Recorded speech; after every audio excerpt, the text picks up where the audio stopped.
कुछ नए दवाइयां आई हैं जिनको बायोलॉजिक्स बोलते हैं, वो दवाइयां देने का प्रबंध रहेगा।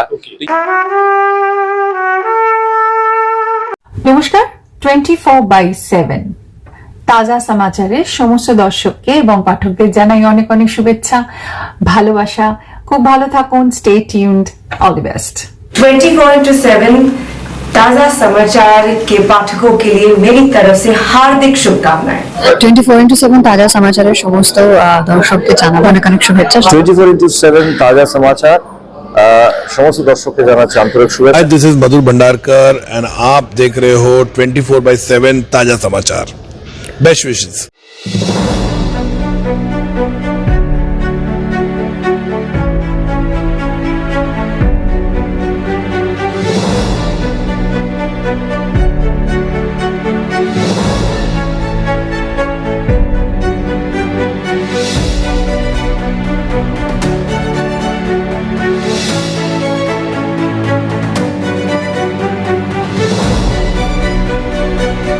नमस्कार दोस्तों, आप देख रहे हैं 24/7 ताजा समाचार और मैं हूं सप्तर्षि।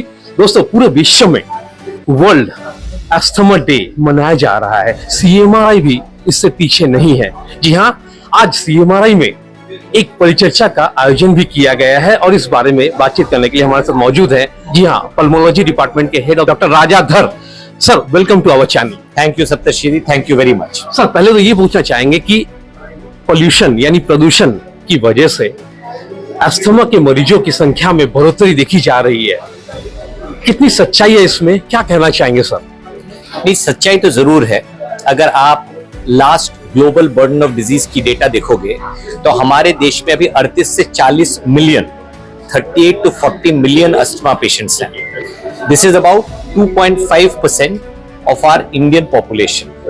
तो 2.5% तो छोटा सा नंबर है। हमारे देश की आबादी 145 करोड़ है, इसीलिए 48 तो 40 होता है। मगर उससे भी डरावना यह है कि अगर आप मौत देखोगे, अस्थमा से मौत, तो हर 100 मौत जो सारी दुनिया में हो रही है उसमें से 45 मौत भारतवर्ष से है। So 45% of people dying from asthma is in India.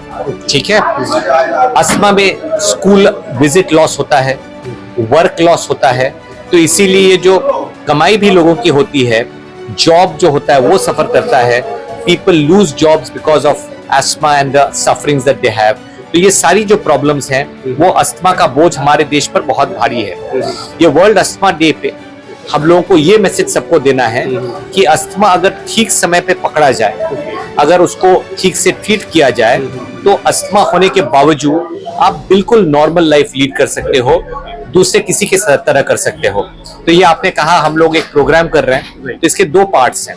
एक, हम लोग एक लंग हेल्थ कैंप कर रहे हैं, इसमें हम लोग लोगों का लंग फंक्शन टेस्ट कर रहे हैं। लंग फंक्शन यानी कि स्पायरोमेट्री, जहां से जोर से फूंक लगा के लंग का स्ट्रेंथ कितना है वो मापा जाता है। और दूसरा एक बिल्कुल नया कारनामा वाला टेस्ट है जिसका नाम है ऑसिलोमेट्री। तो इस ऑसिलोमेट्री से हम लोग मापते हैं कि हमारे सांस की नली की जो छोटी छोटे शाखा प्रशाखा है उसका फंक्शन कैसा है, वो माप रहे हैं हम लोग। तो बहुत सारे नॉर्मल लोग आए हैं, उनका स्क्रीनिंग चल रहा है। स्कूल टीचर्स हैं, इंडस्ट्रियलिस्ट हैं, आप एकदम गरीब लोग हैं, तो सारे लोगों को एम्ब्रेस करके हम लोग ऑलमोस्ट 100-150 लोगों का लंग स्क्रीनिंग कैंप कर रहे हैं। सर, एलर्जी ही सबसे बड़ी वजह है, मतलब इस बीमारी की अगर बात करें तो क्या कहना चाहेंगे सर? हाँ जी, बिल्कुल। तो अस्थमा आपने जैसे कहा, दमा जो है वो एक एलर्जिक इलनेस है। तो जो एलर्जी होती है वो सांस के नली के ऊपरी अंश पे होने से उसको एलर्जिक राइनाइटिस बोलते हैं। उसमें नाक से पानी झरता है, छींक आती है, नाक बंद हो जाता है, सूखी खांसी आती है। वही बीमारी जब सांस के नीचे, नली के नीचे के अंश में होता है तो वो दमा कहलाता है, अस्थमा कहलाता है।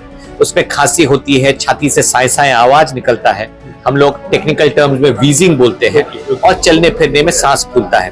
तो एक ही नली है, तो अक्सर जिनको अस्थमा रहता है उनको एलर्जिक राइनाइटिस और अस्थमा दोनों के सिम्टम्स रहते हैं, देखा जाता है। सर, एक बात ये बताइए, सीओपीडी और अस्थमा इन दोनों में क्या अंतर है सर? तो दोनों बिल्कुल अलग अलग बीमारियां हैं। अस्थमा ज्यादातर लोगों को बचपन में होता है, वहां पे फैमिली हिस्ट्री यानी कि मम्मी पापा को पहले से अस्थमा के निसार रहते हैं, सिम्टम्स रहते हैं। ये सीजनल होता है, तो कभी कभी बढ़ता है, कभी कभी बिल्कुल ठीक हो जाता है, फिर से बढ़ती है। तो दे आर इंटरमिटेंट सिम्टम्स, और इसमें अगर आप ठीक से दवा करोगे, ट्रीटमेंट ठीक से होगा, तो जैसे मैंने कहा बिल्कुल नॉर्मल लाइफ लीड कर सकते हो। COPD on the other hand ज्यादा उम्र की बीमारी है, 40 के बाद होता है। ये नॉर्मली धूम्रपान से होता है, स्मोकिंग से होता है, एयर पोल्यूशन से होता है, हमारी जो कोयले से चूल्हा जलता है या काउडंग से चूल्हा जलता है, वो बायोमास एक्सपोजर से होता है, इन सारी चीजों से होता है। और इसमें नॉर्मल से कभी नहीं आता है। ये क्रॉनिक डिजीज है, जैसा डायबिटीज है, और ये दवा से खाली इसका रेट ऑफ प्रोग्रेशन यानी कंट्रोल किया जा सकता है। कंट्रोल किया जा सकता है, और ये जिस तरह बढ़ता है उसको धीमे किया जा सकता है। 24x7 ताजा समाचार के আমার तरफ থেকে ऑल द बेस्ट। सीएमआरआई में आप अस्थमा के मरीजों को किस तरह से एड्रेस करते हैं? तो अस्थमा में हम लोग आज एक हमारा सिवियर अस्थमा क्लिनिक इनॉग्रेट कर रहे हैं। सिवियर अस्थमा का ट्रीटमेंट बहुत सालों से सीएमआरआई में हो रहा है, हम लोग करते हैं, मगर ये एक डेडिकेटेड क्लिनिक है जहां पे जो बहुत सिवियर डिजीज वाले, हांफने वाले रोग हैं, दमे वाले लोग हैं, पेशेंट्स हैं, उनको हम लोग देखेंगे। उनके लिए स्पेशलाइज्ड टेस्ट रहेगा, उनके लिए नर्सिंग सर्विसेज हैं, कुछ नए दवाइयां आई हैं जिनको बायोलॉजिक्स बोलते हैं, वो दवाइयां देने का प्रबंध रहेगा। तो ये सारी चीजें बना के हम लोग हफ्ते में पहले 1 दिन और 1 महीना चलने के बाद हफ्ते में 2 दिन ये क्लिनिक रन करेंगे। मेरी कलीग है doctor beauty Biswas, she is an asthma specialist, she will run the clinic, but we will all help in running the clinic together. Sir, asthma के जो मरीज होते हैं हमने देखा है कि आजीवन वो इनहेलर्स का इस्तेमाल करते हैं, कि ये क्या सही पद्धति है? क्या कहना चाहेंगे सर? बिल्कुल सर जी, ये आपने बहुत ही एक इम्पोर्टेंट जरूरी प्रश्न पूछा है। तो इनहेलर ही अस्थमा के लिए सबसे सही है, और ये आप हमारी जो दर्शक देख रहे हैं वो इस तरह समझ पाएंगे। सोचो किसी को कोई स्किन डिजीज है, चमड़े की बीमारी है, तो अगर चमड़े की बीमारी है तो आप चमड़े पे ऑइंटमेंट लगाओगे, आप टैबलेट नहीं खाओगे। तो क्यों आप चमड़े पे ऑइंटमेंट लगाते हो? चमड़े पे ऑइंटमेंट लगाते हो क्योंकि जहां पे बीमारी है दवा सीधा वहीं पे जाती है, खून में कम दवाई जाती है, दूसरे ऑर्गन्स पे साइड इफेक्ट्स कम होता है। तो आप सोचो कि ये जो इनहेलर है वो दमे का ऑइंटमेंट है, अस्थमा में ऑइंटमेंट है, सांस के नली की ऑइंटमेंट है। आप इनहेलर ले रहे हो, वो सीधा फेफड़े में जा रहा है, वहां पे एक्शन कर रहा है और डिजीज को कंट्रोल कर रहा है। इसीलिए जिस तरह डायबिटीज, हाइपरटेंशन की दवा जिंदगी भर लेनी पड़ती है, उसी तरह inhaler treatment is best for asthma and should be taken life long. Sir, एक चीज और बताइए, क्या क्या एहतियात बरतनी चाहिए जो अस्थमा पेशेंट है उनके लिए? आप क्या कहना चाहोगे सर?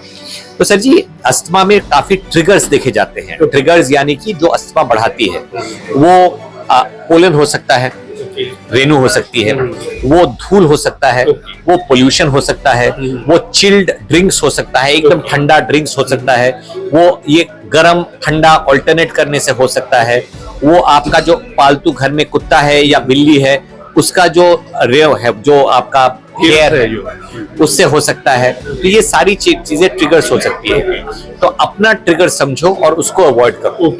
धूम्रपान सारे लोगों के लिए खराब है, even passive smoking is bad. तो अगर आप स्मोक करते हो और आपके बच्चे को अस्थमा है, तो आपके स्मोकिंग के कारण आपके बच्चे को हानि पहुंच सकती है। तो ये धूम्रपान जितना दूर रह सको उतना दूर रहना जरूरी है। आप स्मोकी फ्यूल मत यूज करो, आप एलपीजी यूज करो। जितना बायोमास यूज करोगे, स्मोकी फ्यूल यूज करोगे, ये बीमारी बढ़ने के चांसेस ज्यादा है। ओबेसिटी, वजन ज्यादा होना, मोटापा, ये अस्थमा का बिल्कुल दुश्मन है। तो वेट ठीक रखने का कोशिश करो, न्यूट्रिशनल डाइट खाओ, ये सारी चीजें अस्थमा के कंट्रोल में बहुत ज्यादा जरूरी है। वैक्सीनेशन जरूरी है, तो एडल्ट्स में निमोनिया और फ्लू वैक्सीन जरूरी है। अपने डॉक्टर से पूछिए और फ्लू और निमोनिया वैक्सीन लीजिए। ये दमा के लिए जरूरी है, ये डायबिटीज के लिए जरूरी है, हाइपरटेंशन के लिए जरूरी है, और ये वैक्सीन बहुत अच्छे उपाय हैं जिससे आप सही रह सको, स्वस्थ रह सको। सर, इस वक्त जो दर्शक आपको देख रहे हैं वर्ल्ड अस्थमा डे पर आप बातचीत कर रहे हैं, इनके उद्देश्य में आप क्या कहना चाहेंगे सर? तो आप बढ़िया रहो सर जी। अस्थमा अगर आपको दमा है तो दमा लेके भी आप एकदम नॉर्मल लाइफ लीड कर सकते हो। थोड़ा सा आप जो ट्रिगर्स के बारे में हम लोगों ने बात की उनसे दूर रहो, अपना दवा सही तरीके से लो, रेगुलरली लो, आप कोशिश करो मोटापा ना आए, अच्छा न्यूट्रिशनल डाइट खाओ, वैक्सीन लो। और मेरे ख्याल से बहुत बड़े बड़े लोग हैं जिनको दमा है, अमिताभ बच्चन, सौरव गांगुली जैसे लोगों को पीटी उषा को भी है। पीटी उषा को अस्थमा है। तो आप समझ सकते हो इन लोगों ने खाली नॉर्मल नहीं, सुप्रा नॉर्मल लाइफ लीड किया है। और आप भी सारे लोग अस्थमा का बिल्कुल बढ़िया कंट्रोल के साथ नॉर्मल लाइफ लीड कर सकते हैं। डॉक्टर धर, हमसे बात करने के लिए बहुत बहुत शुक्रिया।